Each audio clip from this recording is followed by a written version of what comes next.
cheers for the red, white, and blue. The flag of America forever. 3 cheers for the red, white, and blue. Hip, hip, hooray, hip, hip, hooray, hip, hip, hooray!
Good morning, ladies and gentlemen. Would you please make your way to your seats and silence all cell phones at this time? Our ceremony will begin in just a few minutes.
Good morning, ladies and gentlemen.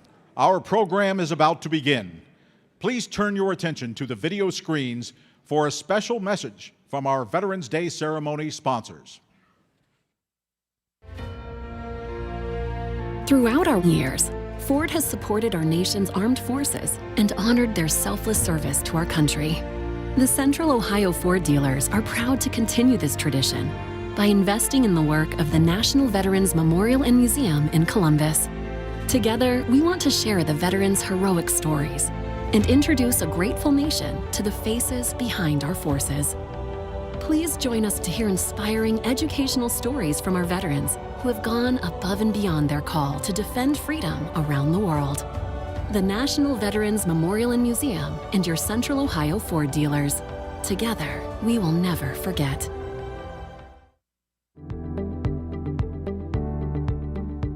Hello, I'm Kurt Walker, CEO of Nationwide, and it's my privilege to share in today's event honoring our nation's heroes. Nationwide has supported our country's veterans, active duty members of the military, and their families for decades.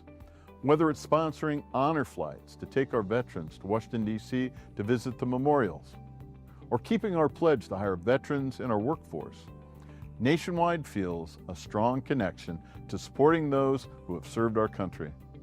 I'm proud that members of my own family have served in the military and have the utmost respect for those who put their lives on the line to secure our freedoms. As part of Nationwide's ongoing commitment, it's our privilege to provide free access to the National Veterans Memorial and Museum for veterans, active duty members, and Gold Star families. We're grateful for the courage, dedication, and countless sacrifices made by our country's heroes. The National Veterans Memorial and Museum is a powerful and personal experience designed to give a voice to every man and woman who answered the call for our country. Offering access to the National Veterans Memorial and Museum is a small token of our appreciation, and it reinforces our commitment to ensure their stories are honored and remembered. Join us in supporting our veterans, their families, and the honorable mission of the National Veterans Memorial and Museum.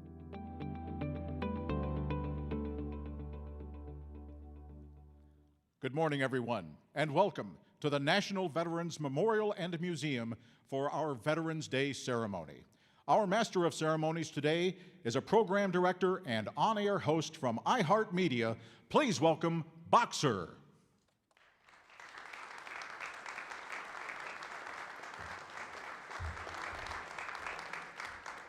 Good morning, ladies and gentlemen. Good morning, and deep appreciation and gratitude to all of our veterans here, those that are watching and streaming around the country and around the world. Happy Veterans Day.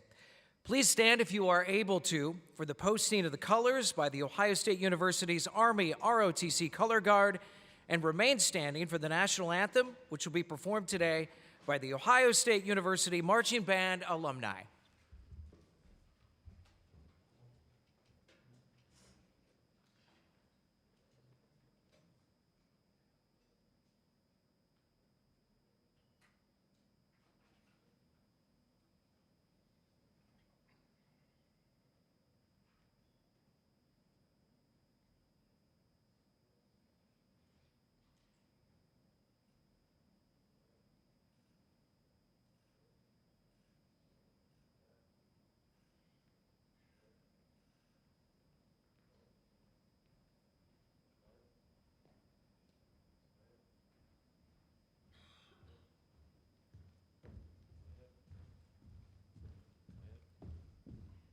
Detail, halt.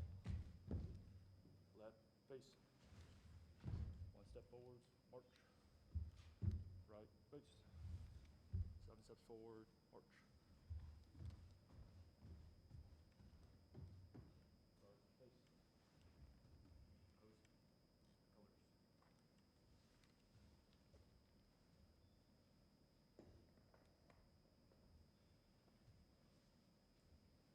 Reset, march.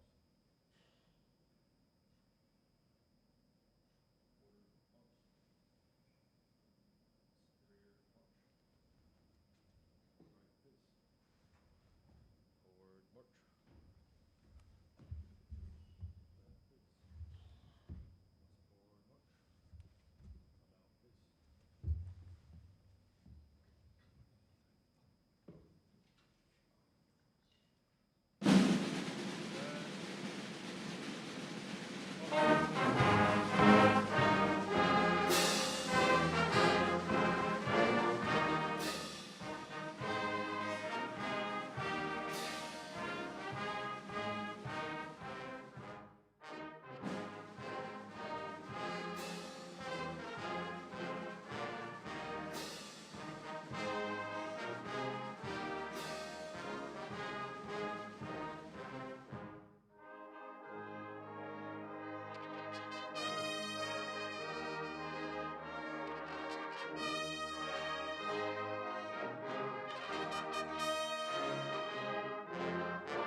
It is now my pleasure to welcome U.S. Air Force veteran Chaplain Bob Fish Jr. from the Columbus Division of Police for today's invocation.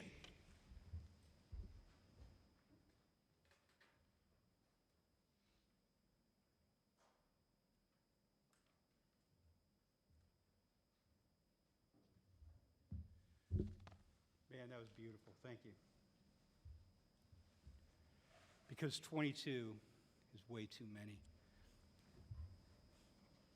Join me in a moment of silence as we honor the veterans who have passed away over the past year.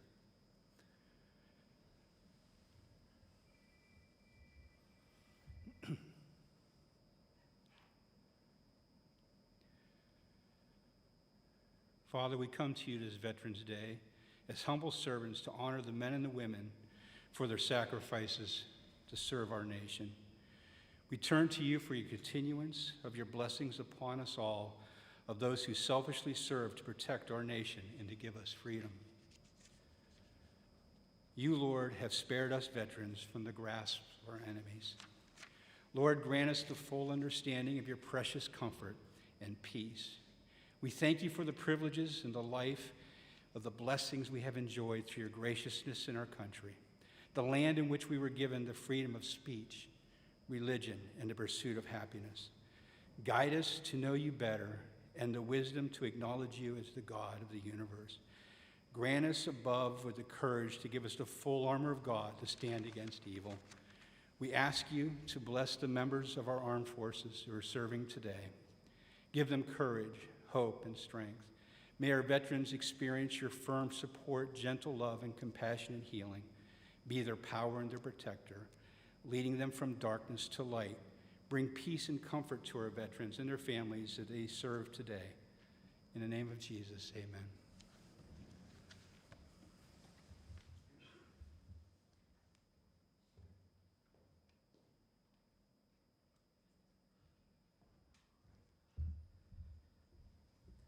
Please be seated. Thank you, Chaplain Fish. Well, you're in for a treat today, ladies and gentlemen. It's not only Veterans Day. In my world, Veterans Day is every day a chance for us to be able to say thank you to those who have served our country.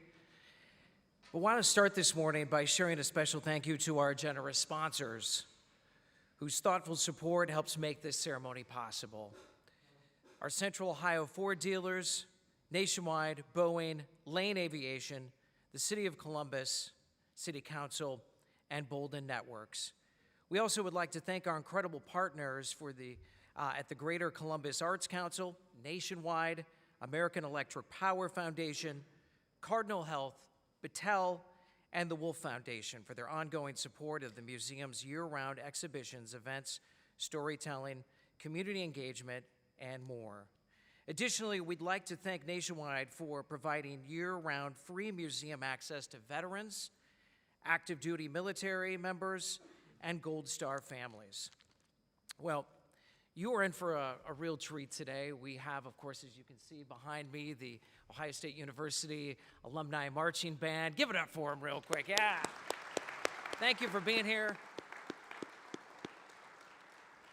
And I'm trying not to geek out, but he's 10 feet away from me. Matthew Modine is in the house. Can't wait to hear him speak. Such a good, humble man, and I hope you'll stay, if not today, maybe another day to see his amazing exhibit, the Full Metal Jacket exhibit. But it's also important to remember that even though this place of honor carries the designation of National Veterans Memorial Museum, it is a 501c3 nonprofit organization, and it relies solely financial support from members, donors, and friends who believe in this mission. Since the NVMM opened back in 2018, nearly 11,000 people have become members. My family and I are one of those. Please stand if you are a member so we can thank you for your support.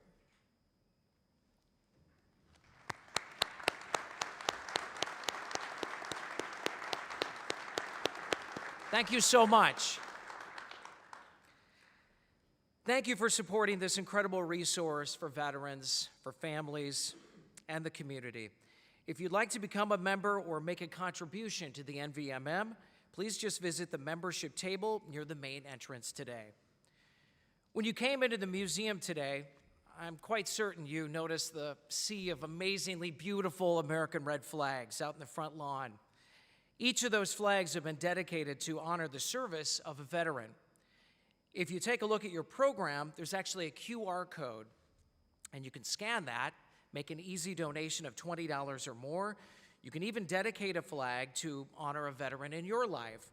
There are flags at the membership table if you'd like to dedicate a flag today. We also have volunteers, of course, that can help you. And if you're joining us online, thank you for streaming us, by the way. You can visit our website for more information. And a special thank you to our volunteers from these organizations who helped create this year's display: Boeing, DHL, AWS Amazon, Deloitte, CODA, and the students and staff from Franklinton High School. Thanks to all of our volunteers.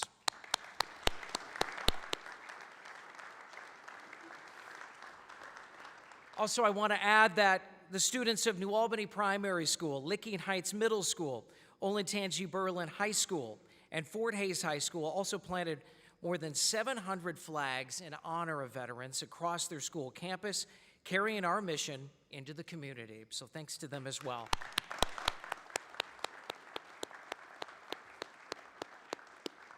Well, it's now my pleasure to introduce a longtime friend of mine. He happens to lead the #1 science museum in America across the street, and he is also the CEO of this wonderful institution. Please give it up for my good friend, Dr. Frederick Bertley.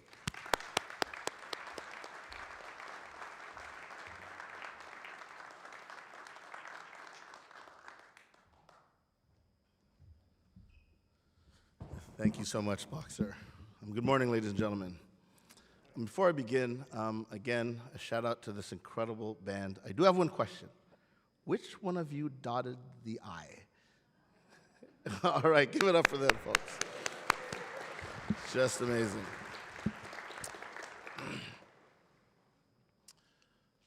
On July 4th of 2026, this great nation will be celebrating 250 years of being the best, most democratic, most free country in the world.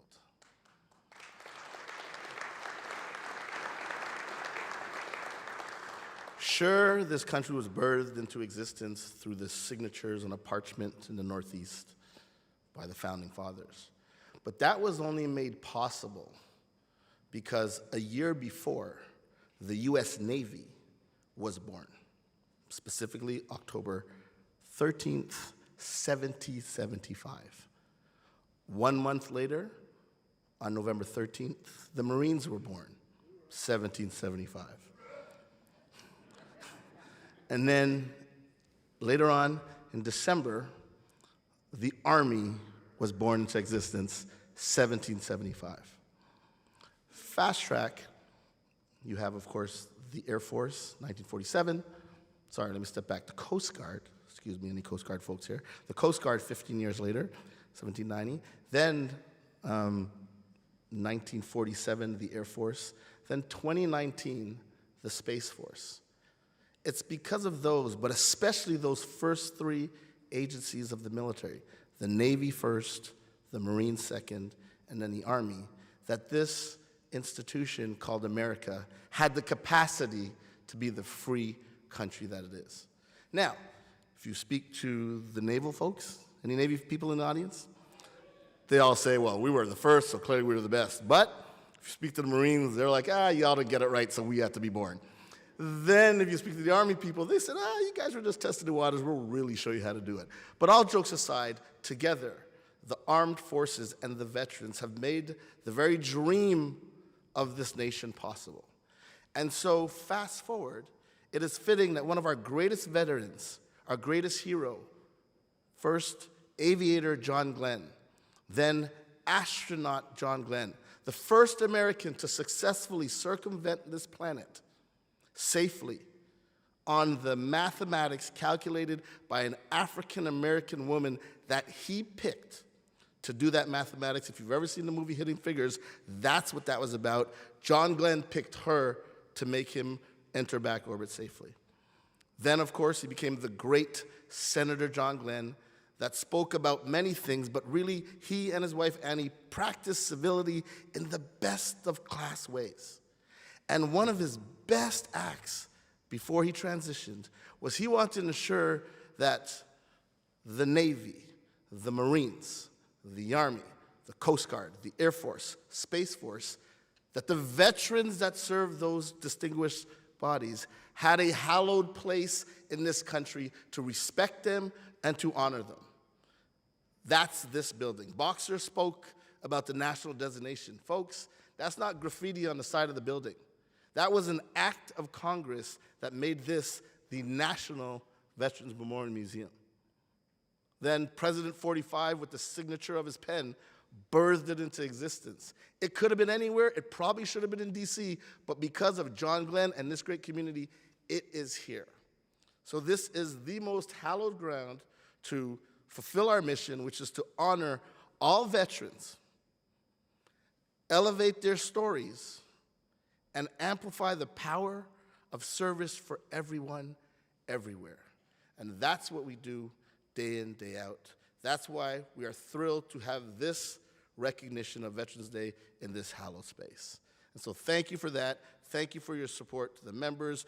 Thank you to the donors, and especially thank you to the veterans that have breathed life into this space. And with that, leadership matters. As a CEO, I have the pleasure of working alongside a colleague of mine. You all know him. He is the president of the National Veterans Memorial Museum. His name is Colonel William Butler. He has served 3 terms, Afghanistan, Iraq. Ladies and gentlemen, please welcome Colonel William Butler, affectionately known as Colonel B, President of the National Veterans Memorial Museum.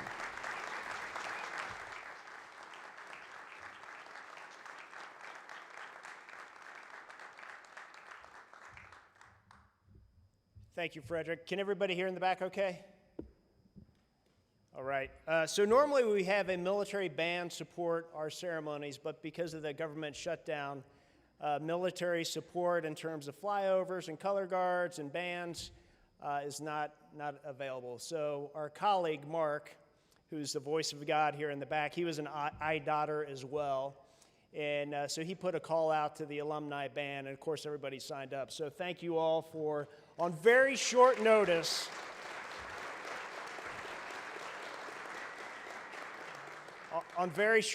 only about 5 days, we exceeded capacity back here, I think. So thank you all for joining us today and gracing us with your presence. They are the best damn band in the land.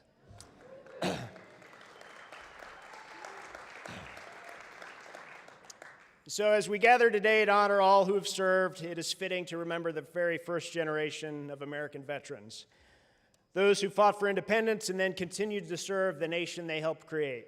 This year we mark historic milestones, the 250th birthdays of the Army, the Navy, the Marine Corps, and soon the semi-sesquicentennial of our nation next July. These anniversaries remind us that the courage, commitment, and sacrifice of our earliest service members still echo in every generation that's followed.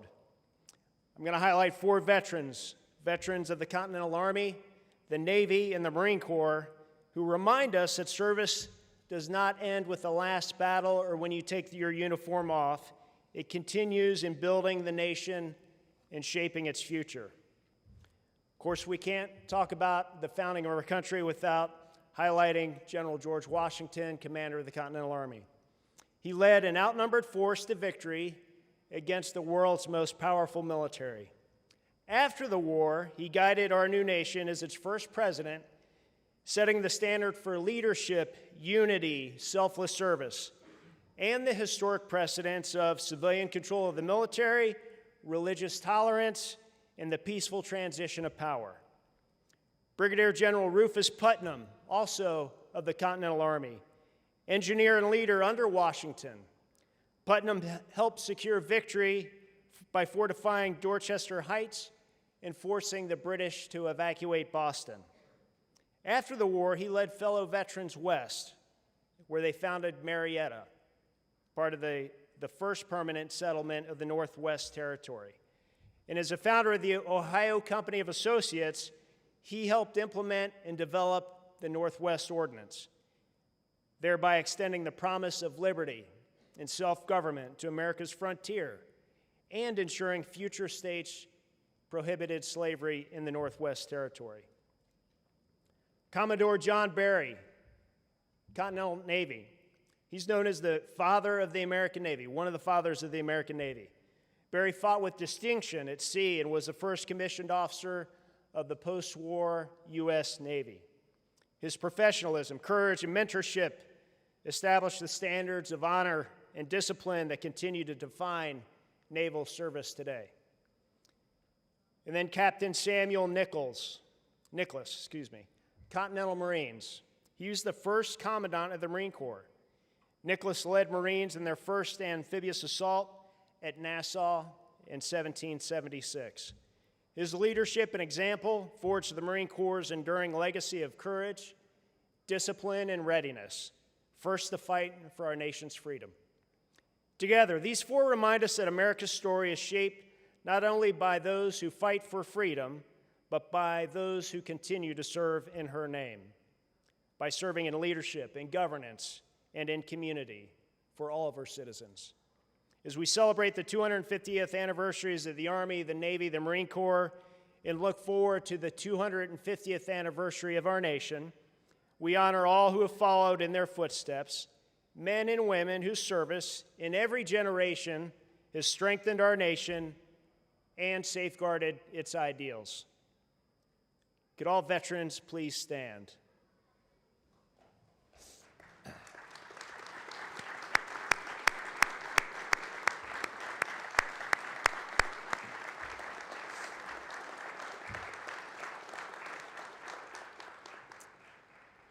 Thank you all so much for your service to our country.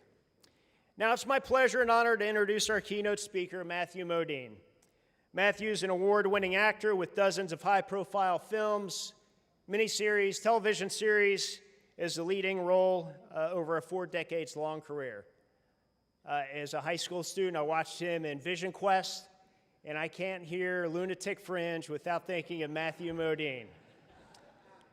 He is perhaps most famous for his role as Private Joker in Stanley Kubrick's Full Metal Jacket. He also won the Venice Film Festival's Volpe Cup for Best Actor in Robert Altman's Streamers in 1983. Matthew has been nominated multiple times for Emmys and Golden Globe Awards for Best Actor. He received the SAG Award and Golden Globe Ensemble Awards for Short Cuts. And for the newer generation of young people, he is part of the Netflix global phenomenon of Stranger Things, where he is Papa. It was funny. Sunday we had a bunch of JROTC cadets in for a MilVets rally, and they realized Matthew was downstairs. We were giving him a tour of the museum, and they inundated him with requests for photos and autographs, and they were sharing their thoughts on his role as Papa. And he was just very gracious and generous with his time for those young people. So thank you for that, Matthew. His latest feature, The Martini Shot, has received over 60 awards, including 35 for Best Actor from film festivals across the globe. So please join me in a warm welcome for Mr. Matthew Modine.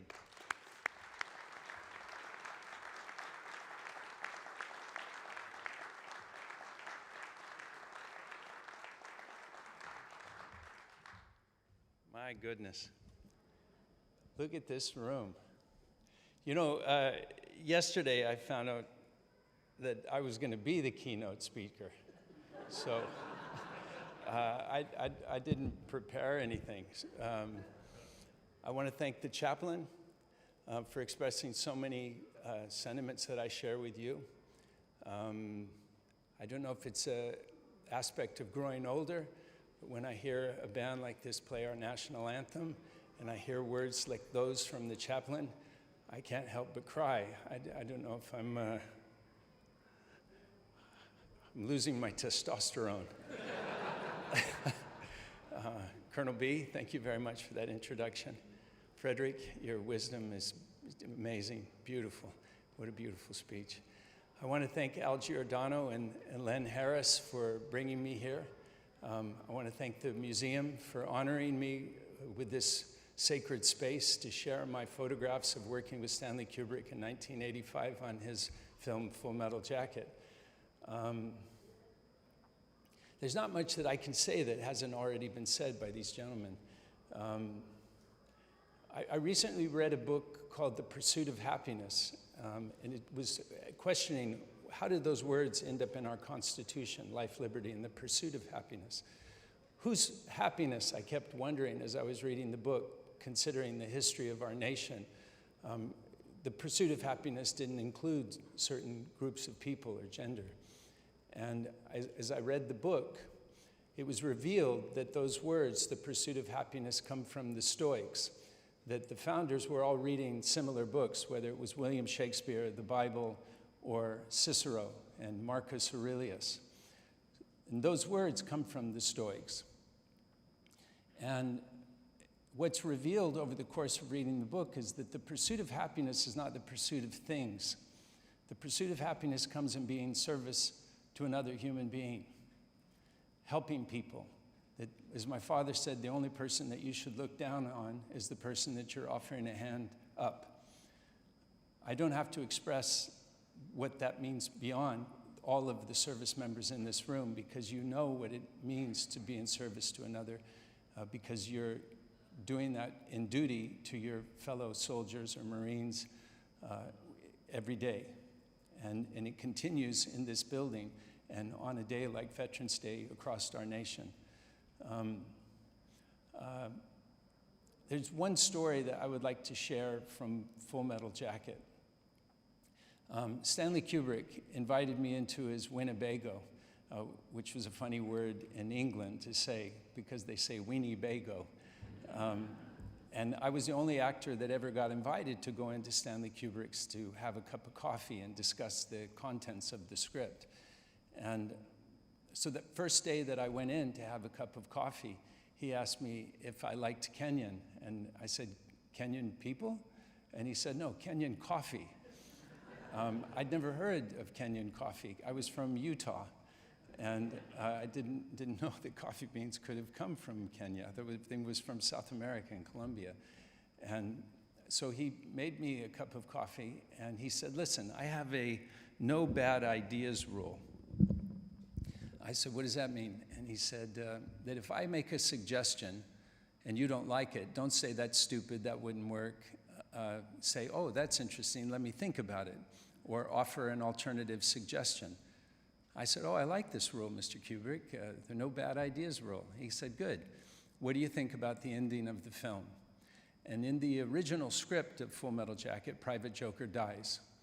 The voiceover was similar, but in that field where Mickey Mouse is being sung, mortar fire starts to go off, and there's explosions. And the voiceover, Joker says, your feet tell your brain to pick your body up and to run from these things that are pursuing you.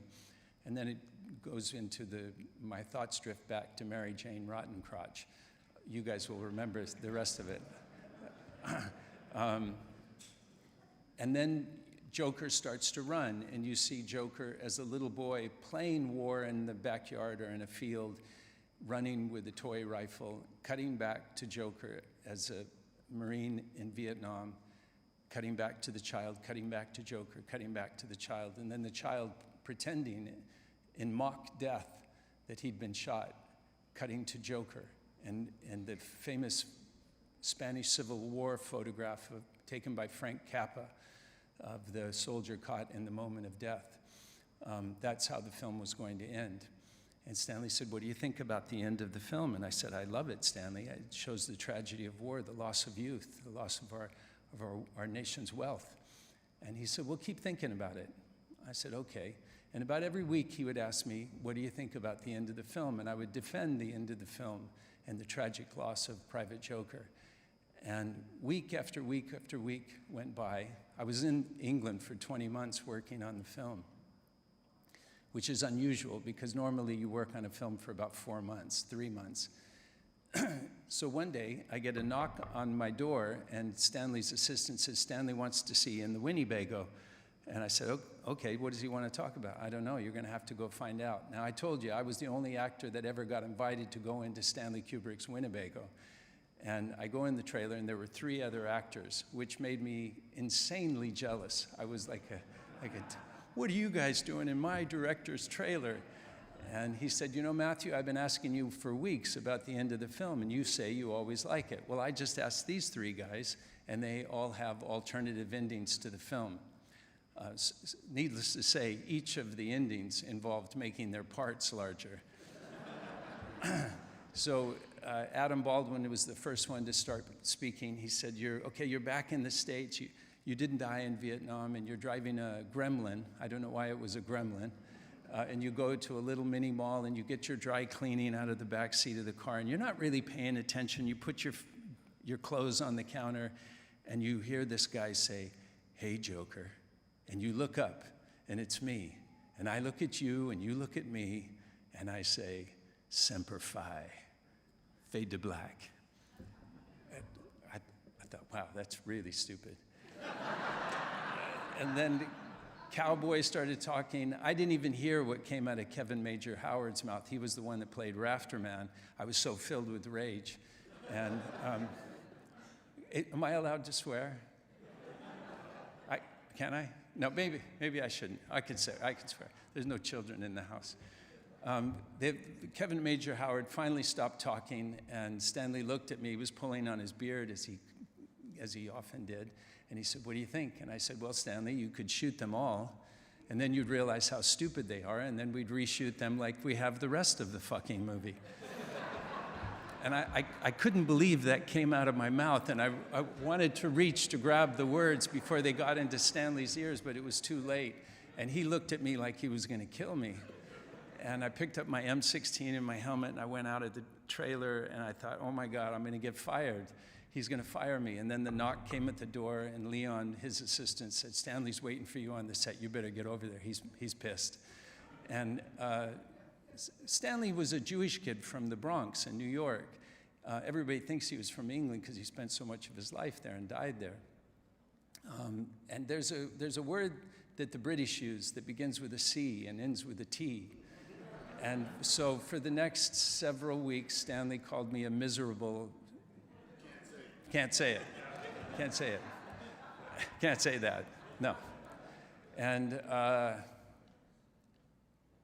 he was angry, and I kept making jokes and trying to get back in Stanley Kubrick's good graces, and he wasn't having it. And then one day, several 8 weeks later, he said, "Okay, this is what we're doing today. We're shooting this and we're shooting that, and have you been thinking about the end of the picture?" And I hadn't. But I said, "Yeah, I have, Stanley. He should live." And he said, "What?" I said, "He should live. He should go through boot camp and have the drill instructor who's trying to teach him how to survive in a combat situation, how to help his fellow Marines survive in a combat situation. And that drill instructor gets shot and killed in a latrine.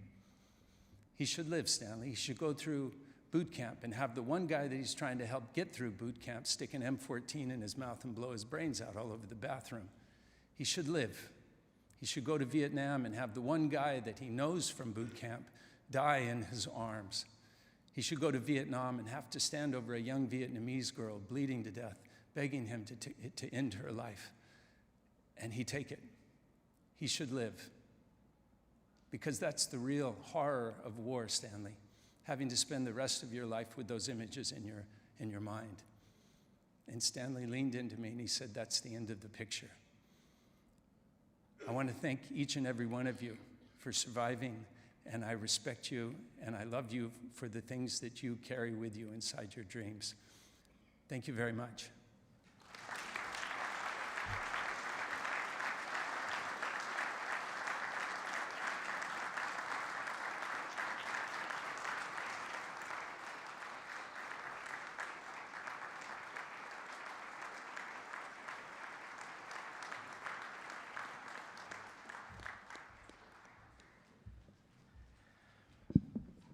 Ladies and gentlemen, one more time for Matthew Modine. That was incredible.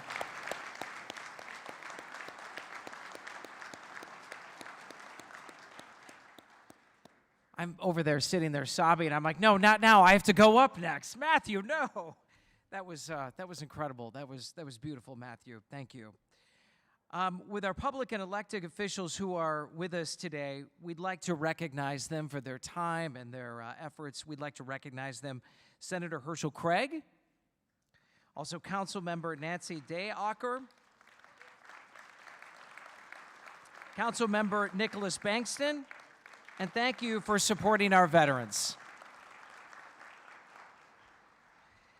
One of the things that truly differentiates the National Veterans Memorial Museum, and we've talked about this a little bit earlier, is from the other military-themed museums. Nothing wrong with them at all, but this one has a commitment to telling stories, like Matthew Modine's exhibit that you can see here today, of America's veterans.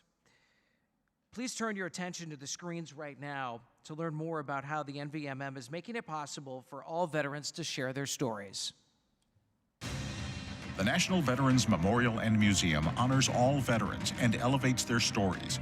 Through our partnership with StoryCorps, now you can capture a veteran's story, such as Paul Ziesman's. For this StoryCorps session, a living legend, CW4 retired Paul Ziesman, the godfather of Special Operations Communication. Well, it was difficult at first. I mean, here I was, 17 years old. I was assigned to the Joint Communications Support Element. It was a very good assignment. I loved that assignment. Got selected to go to the 1st Special Operational Detachment Delta. And that, of course, has been my highlight of my career. You know, operational security was a must. You couldn't tell anybody where you're going. If I knew I was going to be deployed, I'd call my wife and I would tell her that, hey, me and Joe are going fishing tonight. And she would know. She would know.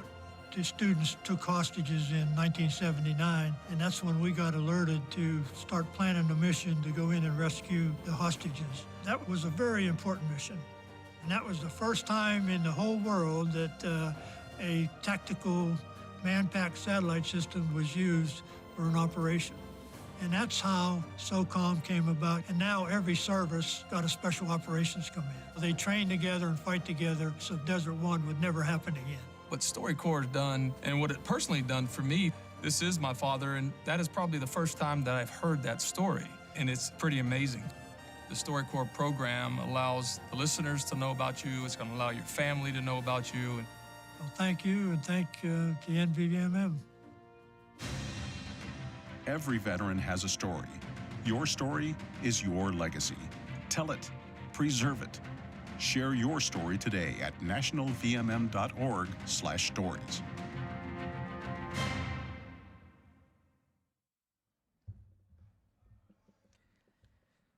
Ladies and gentlemen, the Ohio State University Marching Band alumni will now play the Armed Forces Medley. I'm not going to joke. This is my favorite thing that they do out of all these ceremonies. I love this part. As your branch song is played, we invite you to stand if you are able to and be recognized.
Ladies and gentlemen, give it up one more time for the Ohio State University Marching Band alumni. And because while they were playing, I want to recognize the veterans in the band, if you don't mind standing up, because you weren't able to stand up during your song. If you wouldn't mind standing up, the veterans in the band, please, we'd like to recognize you.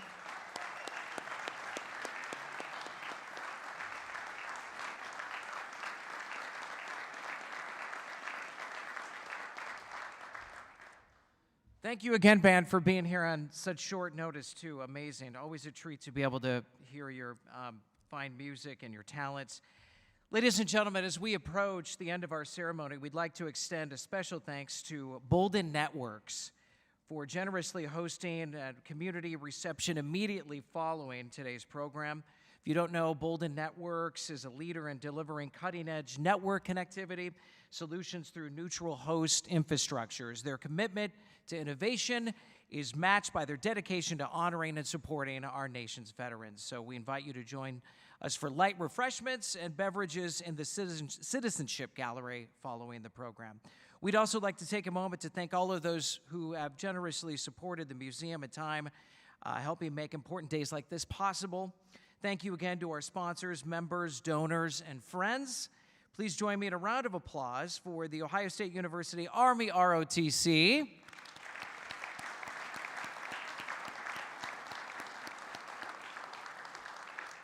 Chaplain Bob Fish Jr., and thank you for your service, Chaplain. One more time for the Ohio State University Marching Band alumni. Brainstorm Media, who do such an amazing job with the production of this program and the streaming. Thank you, guys. Dr. Frederick Bertley and the entire NVMM team. And our outstanding keynote speaker, Matthew Modine. Thank you, Matthew, for your time.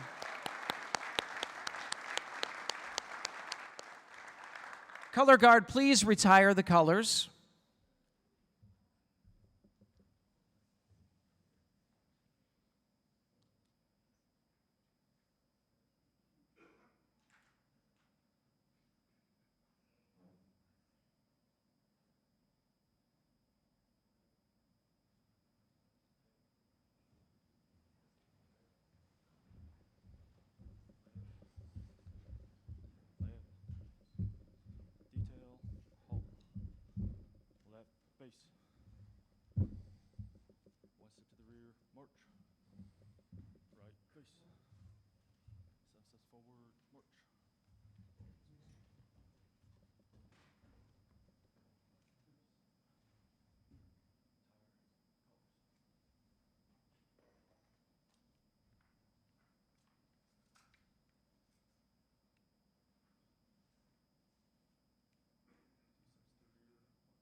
Face. Forward, march.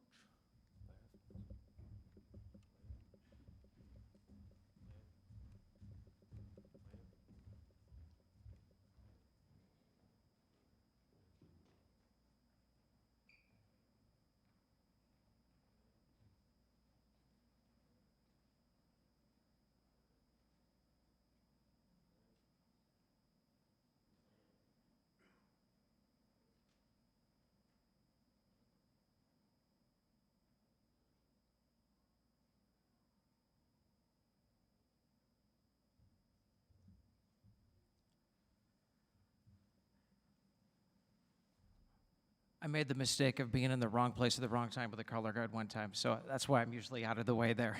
Ladies and gentlemen, we want to invite you now downstairs at 12:30 for the meet and greet with Matthew. If you haven't already done so and would like to, you can use the QR code to register. It's right on the screen here. And of course, you can also visit our team downstairs to purchase your tickets.